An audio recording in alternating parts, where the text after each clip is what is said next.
La entrevista del Telematutino 11, gente importante, a tardar temas importantes, nos acompaña el licenciado Francisco Domínguez Brito. Fue fiscal de Santiago, ¿eh? Sí. Procurador fiscal, como se dice ahora, procurador fiscal en el Distrito Nacional. Ajá. Procurador general, ministro de Medio Ambiente, es precandidato a la presidencia, es miembro del comité político del Partido de la Liberación Dominicana y gran amigo nuestro. Gracias, gracias. Abogado, ambientalista, amigo santiaguero. Ustedes que hablaron de SENASA, yo también estuve en el Ministerio de Trabajo y el tema de la seguridad social, el seguro de salud, el tema de la atención primaria, para mí fue la principal pasión, si se quiere, en el tiempo que duré ahí.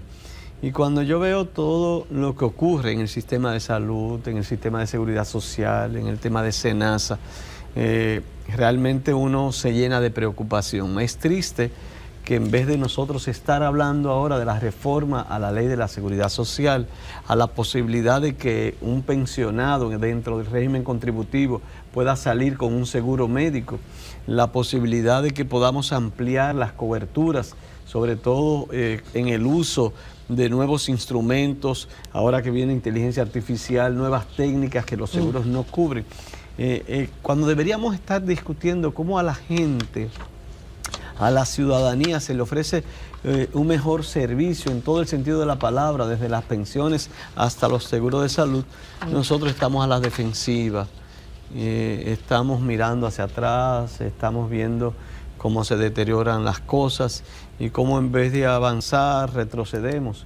Si al menos nos quedáramos estancados, ya de por sí es muy malo, pero por lo menos es mejor que estar retrocediendo, y eso es lo que yo estoy viendo en el régimen de la seguridad social, lamentablemente. Años nuevamente perdidos en una discusión que debió abocarse y que lamentablemente no lo estamos haciendo. Ojalá podamos retomar la discusión en el sentido integral de cómo hacer que la gente pueda tener una mejor pensión, de cómo hacer que la gente tenga un seguro médico cuando es pensionado, de cómo lograr que puedan ser efectivos el régimen de la seguridad social en materia de salud con la implementación de la atención primaria como un elemento fundamental y como creando los mecanismos de que la gente pueda sentir que está siendo apoyada. Vamos a tratar en detalle después más adelante ese tema, Francisco. Para hay uno que, bueno, tú nos acabas de informar que hoy se reúne el comité político. Y uno de los temas es la definición de la candidatura, si va a ser este año. Ya el Tribunal Superior Electoral le dijo, todavía no se puede, tiene que esperar el año que viene. Entonces, ¿cuál es tu posición con eso de una selección? Yo no sé por qué método, pero que ya en el 26 se sepa cuál es el candidato para el 28. Mira, lo más importante es que los que hasta ahora hemos expresado nuestra posición de aspirar, nos hemos reunido y hemos tratado de armonizar, de buscar consensos. Lo segundo, de que esos consensos siempre sean en el marco de la ley y que cualquier decisión que vayamos a tomar siempre sea con la aprobación expresa o tácita de las autoridades y sin que ello implique necesariamente una violación a la ley. Hemos, en una declaración que hizo la Secretaría General, planteó hacer el esfuerzo dentro de las instituciones del Estado de ver si habría algún mecanismo que no violente la ley. Si hay algún mecanismo, nosotros buscaríamos este mecanismo. Si, por el contrario, no se logra, entonces nosotros haríamos un proceso ya formal, tal y como establece en el 27. Pero ¿y por qué la prisa, Francisco? El PLD quiere ir definiendo cabezas. ¿Por qué? Porque también queremos hacerlo con las congresionales y las municipales, ir definiendo en cuáles lugares habría reservas, en cuáles lugares no, en cuáles lugares pudiera haber alianza y cuáles no, y que pudiéramos desarrollar entre todos una posición coherente de políticas públicas. Pero ya eso es interno, pero ya la elección de los precandidatos ya eso es otra cosa. Lo que haríamos, lo que intentaríamos es buscar consensos a lo interno. Para mí sería un honor ser el candidato del consenso. Yo estoy promoviendo ser el candidato del consenso en el sentido de que siento que puedo armonizar mejor con los demás aspirantes, que pueden sentir en mí una persona prudente, serena, razonable que pueda discutir con ellos hacia dónde vamos de cara a la nación y a su desarrollo, que no genera, digamos, tantos conflictos uno con el otro.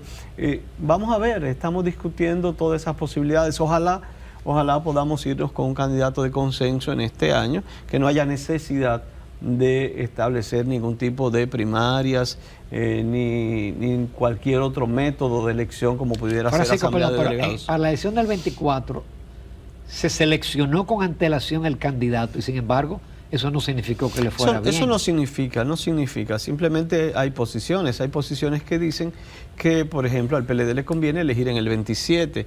¿Por qué? Porque ese año el PRM también va a elegir en el 27, el 3 de octubre, eso permite que el último año mayor exposición y además garantiza que sea la Junta Central Electoral que organice el proceso. Eso le da un poco más de credibilidad y habría menos posibilidades de división o de desconocimiento de los resultados. Hay otros sectores que dicen que por el contrario, hay otros partidos que tienen un candidato, en este caso la Fuerza del Pueblo, y que el PLD necesita ya tener un candidato y que eso es muy importante para que la población lo vaya conociendo. Entonces hay muchas posiciones que son diferenciadas.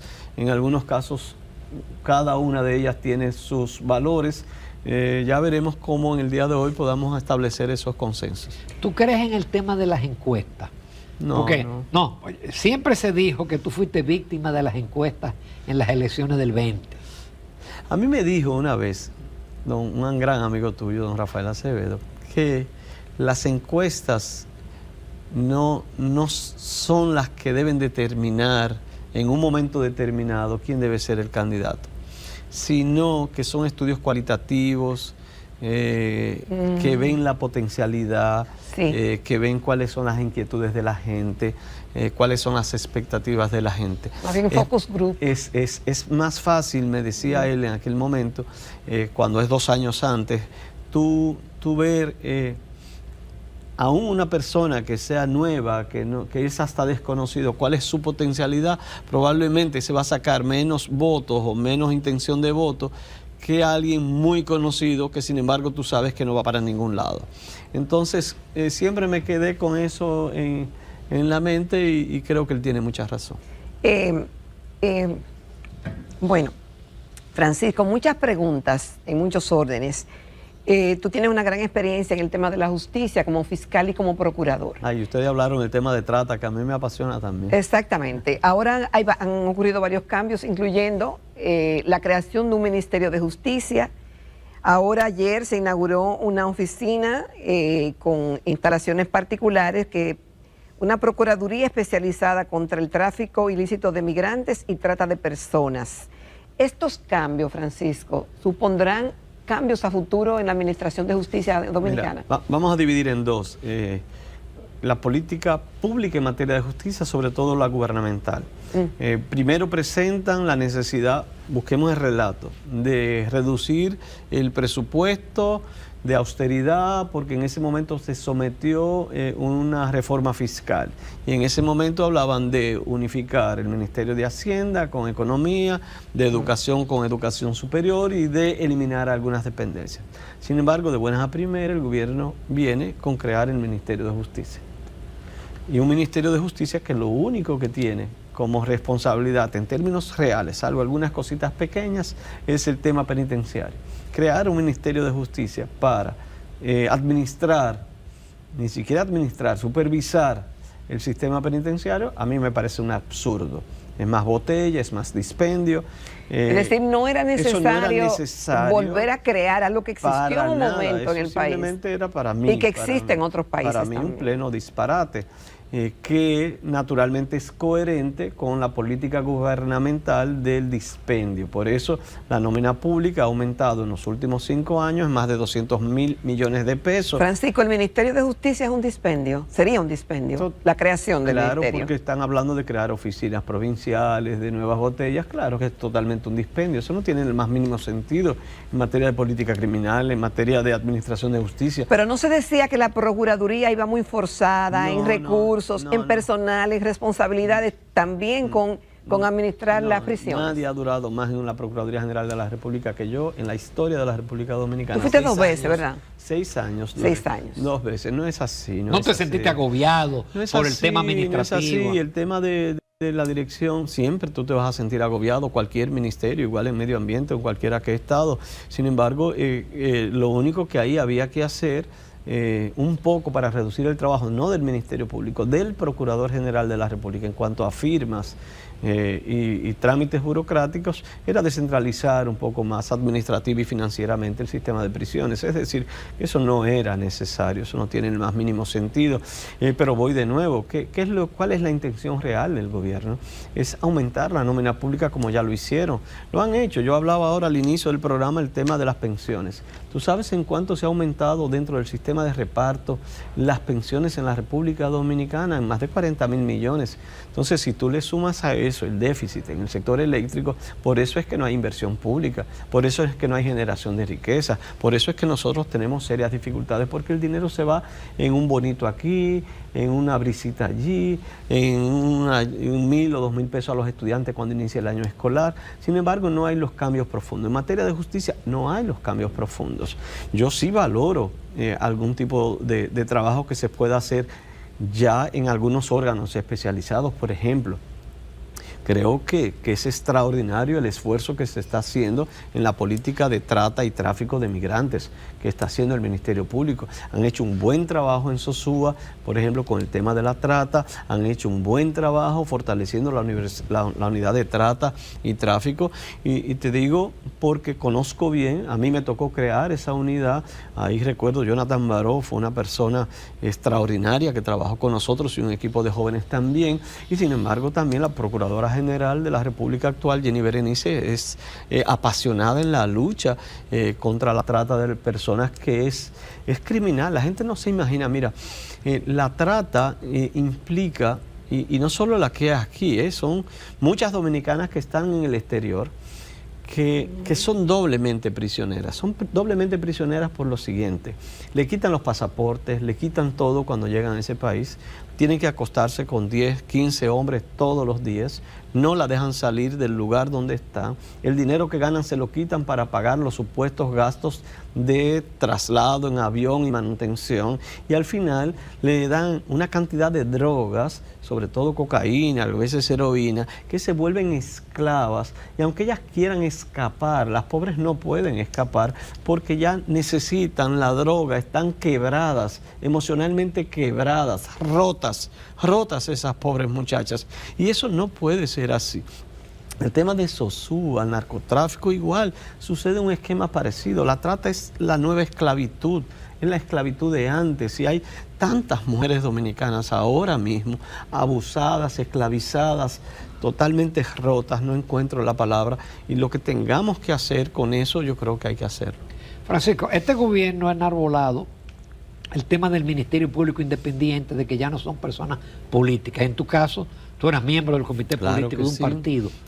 ¿Tú te sientes que fuiste dependiente del Poder Ejecutivo? Yo soy responsable de lo bueno y de lo malo que yo hice, más nadie es responsable.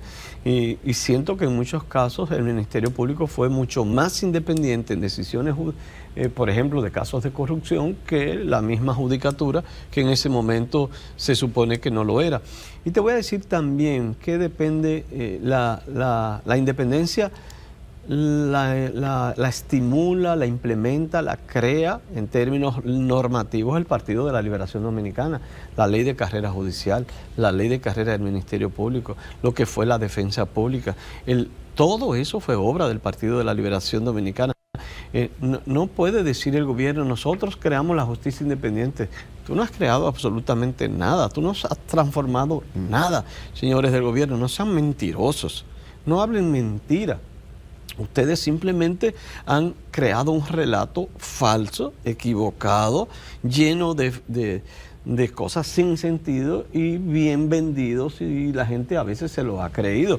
Pero todo lo que hay aquí de transformación en materia de justicia fue obra del Partido de la Liberación Dominicana. Una obra que se agotó, porque la reforma se agotó. Yo he dicho 1000 veces que ya esa reforma que nosotros llevamos a cabo, con gente maravillosa. Yo recuerdo Franklin Almeida con su temperamento fue un batallador, César Pina Toribio, el magistrado Mariano Germán, o sea, fueron hombres doña Aura en aquel momento, mucha gente que se fajó a trabajar muy, muy duro, Rafael Alburquerque, que hicieron y transformaron y lucharon por esa nueva reforma. Ahora, ya basta, la justicia es muy cara, Ramón, muy cara, la justicia es muy lenta, hay demasiados recursos invertidos en dinero, y yo presidente de la República, yo me abocaría a una reforma total nueva del sistema de justicia. Ahora se aprobó un Código Procesal Penal, para mí no identificó cuáles eran los problemas y le buscar una solución a esos problemas.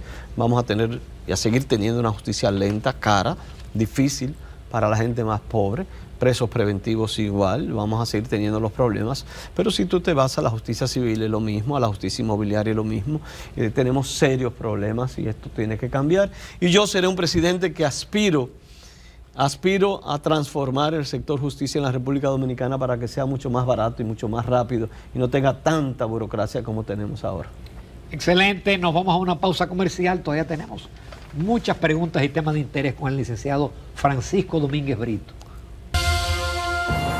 Continuamos en Telematutino 11. Esta mañana nos sentimos honrados con la participación del licenciado Francisco Domínguez Brito, ex fiscal del Distrito Nacional de Santiago, ministro de Medio Ambiente, de Trabajo y procurador general de la República en 2 oportunidades, sí. ¿Cierto? Y fue precandidato presidencial de su partido, de la Liberación Dominicana, y actualmente es miembro de la dirección política y también aspira a que sea escogido como candidato presidencial por esa organización. Francisco, hemos tenido la experiencia política dominicana de que el partido de oposición le critica al que está en el gobierno muchas cosas, pero si de casualidad ese de la oposición llega al gobierno, hace lo que él dijo que no iba a hacer. Sí, y así nos la pasamos como una bola de ping-pong. Como una bola de ping-pong. En el caso que tú hablabas, por ejemplo, de la creación del Ministerio de Justicia, que sería un dispendio, aquí no es la primera vez que se dice que el Estado dominicano en empleomanía y en instituciones está hipertrofiado. Así es. De que comparado con países que tienen mucho más habitantes y de otro nivel económico, no hay tantos ministerios ni tantas dependencias. Y tu partido creó muchísimas instituciones, OPTI, creo que Ministerio de la Juventud, Ministerio de la Mujer, que se han criticado, que hacen esas creaciones. El mismo de Educación Superior, Ciencia y Tecnología fue creado por el PLD. Entonces, ¿cuál es la visión de Francisco Domínguez Brito en cara al futuro? Poner el gobierno, ver qué funciona y qué no funciona y quizás hacerlo más pequeño y eficiente, o cuál es tu visión. Mira, y esas pensiones, ¿tú le echarías para atrás? ¿Qué tú cambiarías? Yo te diría que primero sobre los ministerios. El Ministerio de la Mujer, yo lo defendería. Yo creo que tiene, no es un ministerio que tiene grandes erogaciones de dinero, sin embargo, juega un rol importante en la definición de políticas públicas. A pesar de ser un ministerio, es un ministerio no para brindar tantos servicios, sino para formular políticas públicas. Si lo mismo pudiera suceder con el de la juventud, hay opiniones de crear un ministerio de familia, pudiera ser interesante. Pero ahí no es que está el dispendio se da en acciones como por ejemplo la de SENASA, donde tú haces una serie de contrataciones, o cuando tú inviertes en determinadas obras que no tienen ningún sentido, o cuando tú das pensiones como la que me has hecho referencia a funcionarios o a dirigentes del PRM, porque al no encontrarle un empleo, eran un poco adultos mayores, entonces se le dieron pensiones. Entonces tú duplicar en 5 años todo el sistema de pensiones de la República Dominicana es bastante peligroso para el presupuesto, para la estabilidad fiscal, para todo en la República Dominicana. Cuando tú aumentas la nómina en más de 200,000 millones solamente en 5 años, en creación de nuevos empleos y en algunos casos aumento de salarios, que algunos son positivos como pudiera ser en educación o a los médicos, pero esa no es la mayoría. Lo que hemos visto es un gobierno que ha creado una serie de empleos en dependencias que ya existían. no está. Y ahora creando nuevas dependencias, entonces agravan un poco la situación. Yo te abogaría, yo vuelvo y te digo, tenemos que enfocarnos en los problemas. Te hablaba el tema de la seguridad social. En vez del gobierno concentrarse en duplicar todo lo que fue ese sistema de reparto y de pensiones, ¿por qué no mejoramos todo el régimen contributivo? Ahora, dentro de 1 año, 2 años o 3, empiezan las primeras pensiones dentro de ese sistema. La gente se va a encontrar con muy poco dinero, la gente se va a encontrar sin seguro médico. Yo no sé, pero todo el que me está viendo sabe lo difícil que es en este momento la compra de medicinas para una gente de 60, 70 años. Los medicamentos de la presión no hay quien lo aguante. Y si te ponen uno en la mañana y otro en la tarde, a ti se te van 30, 40 mil pesos mensuales. Una gente pobre no puede con eso. El tema de los diabéticos es bastante complicado. Y si son enfermedades catastróficas, si no encuentras el apoyo dentro del Estado, tu situación es quebrar la familia entera. Yo siento que hay que tener un poco de compasión con la gente. El dinero no le da. Yo no estoy hablando solo de que si tú vas al supermercado, una fundita son 2.000 pesos. Una fundita de 2 cositas o 3 cosas, a menos que sea plátano o yuca lo que tú compres. Pero si compras algo un poco ya especializado, tú sabes.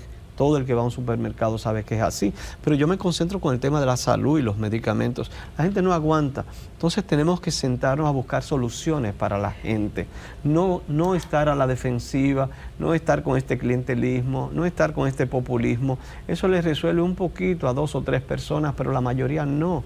Francisco, ¿cómo tú te defines como un político? Es decir, tu ideología de pensamiento, porque tendremos que abocarnos a ese tema en la República Dominicana más temprano que tarde, por lo que está ocurriendo en varios países del mundo.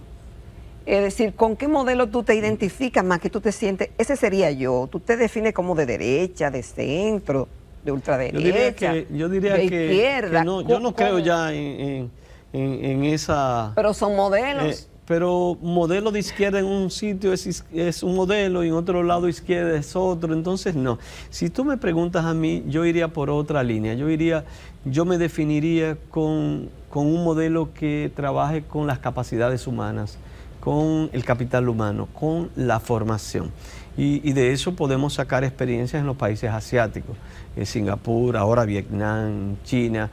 Hay varios países que le están dando prioridad a la educación. Ya lo hicieron en el pasado, países nórdicos. Irlanda logró salir de la pobreza básicamente en el capital humano. No hay país en el mundo que haya salido de la pobreza y que haya logrado el desarrollo si no es con la formación de sus muchachos, de sus hijos. ¿Y cómo tú lo harías? Porque ya el PLD hizo lo que no se había hecho. No, yo creo es decir, con el 4% y con todo el dinero que se le ha dado a educación y el tiempo que tiene, 14 años, Ramón. Desde el 2003. Yo creo que no. Tuviéramos ya otros resultados, pero no lo hemos tenido. El PLD hizo la primera revolución educativa que tuvo que ver con infraestructura, capacitación magisterial, pero hay que transformar la educación. Primero, aquí hay que educar, no para memorizar. Las botellas hay que quitarlo. Hay que aprender a razonar, hay que aprender a pensar, hay que desarrollar habilidades. Yo trabajaría mucho la educación preuniversitaria, la universitaria diferenciada. La educación tiene que ser vital en este momento. Evaluación de desempeño de los muchachos, evaluación de desempeño de los maestros, necesidad de cambiar totalmente el esquema de enseñanza que nosotros tenemos, necesidad de que haya una correspondencia y una coherencia entre los que diseñan los técnicos en el Ministerio de Educación y lo que sucede realmente en las aulas. Las familias tienen que ver la educación como el centro de su vida, la de sus hijos. Eso no sucede, sobre todo en el sector público. Nosotros tenemos que hacer que la educación sea el centro de todas las políticas públicas en la República Dominicana. Si queremos desarrollo en la República Dominicana, y si yo soy presidente de la República, te diría que gran cantidad del tiempo que yo invierta de trabajo como presidente sería básicamente para dar seguimiento al sistema educativo de la República Dominicana. En 2 minutos, a la luz del derecho internacional, lo que pasó en Venezuela, la captura de un dictador, ¿cómo lo analiza Domínguez Brito? Me identifico mucho con el editorial del New York Times que decía, es cuesta arriba uno defender el derecho internacional cuando se trata de una dictadura, de un régimen que uno siente que hizo mucho daño. primero uno es muy solidario con el pueblo venezolano y lo que ha sufrido, pero siento igual que hay que defender el derecho internacional. Si no hay reglas claras, si la política de la fuerza es la que impera, si el mundo entra en una dinámica de poder y no de diálogo y no de respeto a reglas y a normativas, existe peligro de que podamos tener situaciones de guerra nuclear, de crisis, de muertes. Ya lo vimos con la invasión de Rusia a Ucrania, este mismo hecho que ocurrió con Venezuela. Igual, soy partidario siempre de que fortalezcamos los organismos multilaterales y que siempre haya normas internacionales en las que debe prevalecer la acción de cada Estado. Pero mira, pero no ha funcionado. No ha funcionado y vamos de nuevo a la discusión. En vez de mejorar algo que ya estaba en crisis, como era el sistema multilateral, que había funcionado muy poco, pero que sin embargo, luego de la Segunda Guerra Mundial no habíamos tenido grandes guerras, es decir, que en cierta manera había funcionado, había un orden. En vez de mejorarlo y perfeccionarlo, lo que estamos haciendo es deteriorándolo y eso no es bueno. Francisco Domínguez Brito, ojalá te tengamos con más frecuencia. Ojalá que sí, todo lo mejor para ustedes, bendiciones. Y vamos hacia adelante, yo estoy empeñado nuevamente en este proceso a la presidencia de la República. Le garantizo a la gente y a la ciudadanía, quiero hacer las cosas bien, trabajaría al servicio de la gente más necesitada y haría de la educación, la formación, el eje básico de mi ejercicio presidencial. Excelente. Gracias, Francisco. Francisco. Éxitos en la reunión de hoy. Nos vamos a comerciar en la recta final. Tenemos una entrevista breve con el ingeniero Sergio Cortés. Él es candidato a la presidencia del ICES CODIA.